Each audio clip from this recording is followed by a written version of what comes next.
faithful dog.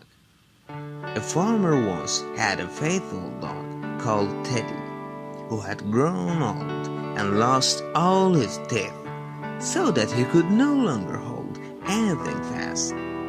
One day the farmer was standing with his wife before the house door and said, "Tomorrow I intend to shoot old Teddy. He is no longer of any use."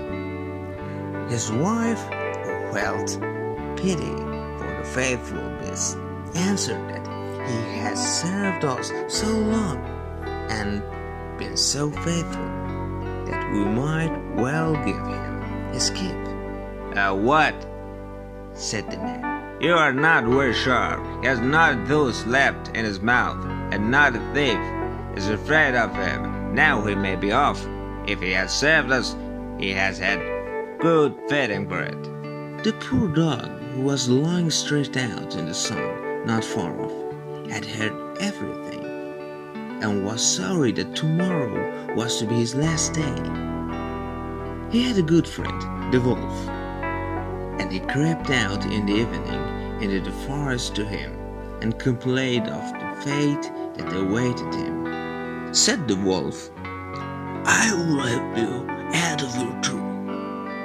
I have thought of something. Tomorrow, early in the morning, your master is going with his wife to make hay, and they will take their little child with them, and no one will be left in the house. During work time, they leave the child to lay under the hedge in the shade. You lay yourself there too, just as if you wish to guard it.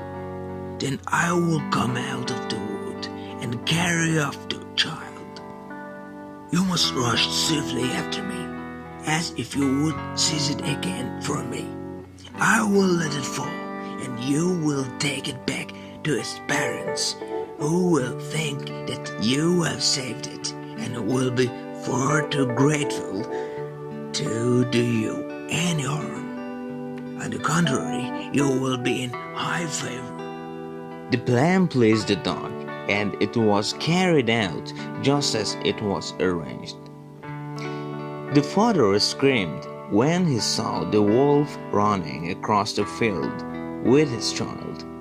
But when old Teddy brought it back, then he was full of joy and stroked him and said, "Not a hair of yours shall be had. You shall eat my bread free as long as you live." And to his wife he said, "Go home at once and make old Teddy some bread soup that he will not have to bite, and bringing the pillow out of my bed, I will give him that to lie upon."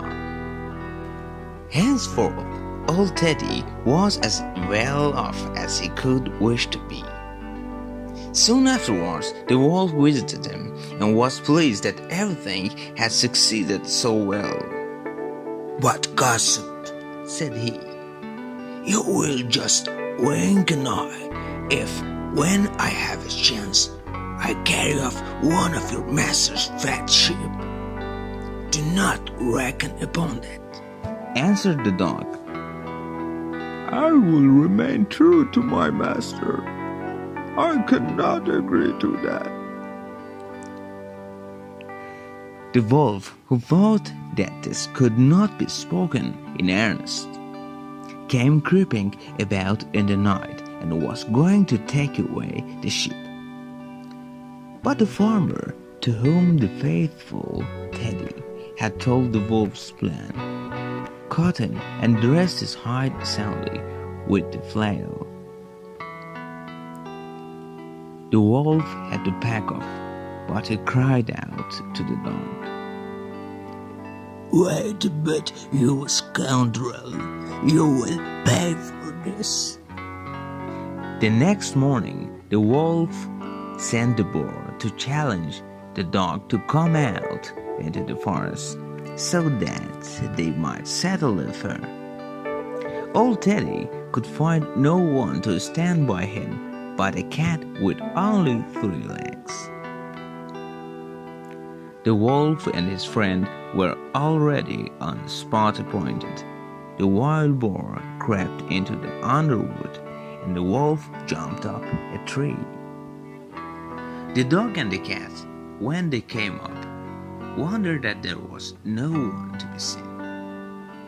The wild boar, however, had not been able to hide himself altogether, and one of his ears was still to be seen. Whilst the cat was looking carefully about, the boar moved his ear. The cat, who thought it was a mouse moving there, jumped upon it and bit it hard. The boar made a fearful noise and ran away crying out, "The guilty one is up in the tree!" The dog and cat looked up and saw the wolf, who was ashamed of having shown himself so timid. Then made friends